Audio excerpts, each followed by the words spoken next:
so gaskiya. Abokin zama da daɗi yake musamman idan ya so gaskiya. Idan dai zaman ku ya kai zama kukan gauraye ku zam yan uwa.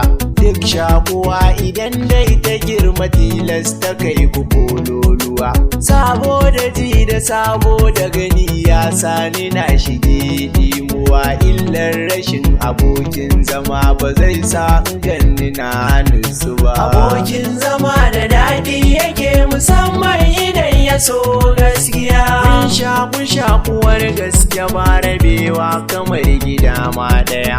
Jin damuwa muke ko da yaushe inda ɗayan mu ya bar ɗaya.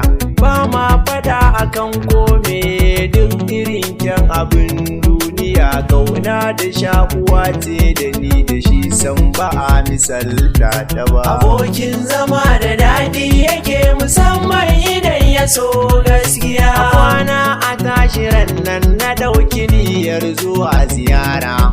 Tunani nake ta ya za na furta wannan batu da tsara. Wurin ɗan uwa garan wanda ni da shi ne nake gadara. Batun rabuwa idan na yi gare shi tamkar ya rausa kara. Abokin zama da daɗi yake musamman idan ya so gaskiya. Na daure na je gare shi na ce da shi zan yi tafiya. Ziyara ta dangi zan je don binciken yaya lafiya. Sai kwalla take zuba a idanu ga nan hajijiya. Abin dai da zai raba ni da ni da shi ni ba za na so ɗaya ba. Abokin zama da daɗi yake musamman idan ya so gaskiya. Ashe akasi yake bumbura kuwa za ta zo da zafi.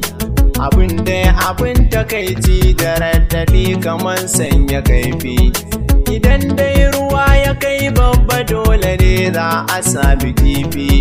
Bayan tafiyar da ne wai aboki ne ma akan ta yi ya bata. Inna lillahi aboki, inna lillahi aboki, inna lillahi aboki, inna lillahi. Abokin zama da daɗi yake musamman idan ya so gaskiya. Idan na bari bayan rabuwar mu na san aboki ya je gida. Na dawo daga garinmu hanyar kauye ce shiga akwai gargada. Ga gajiya jikina amma na miƙe gurin aboki na je sai na tadda dangin sana ta kuka aboki wai ya bata. Wayyo Allah aboki, wayyo Allah aboki,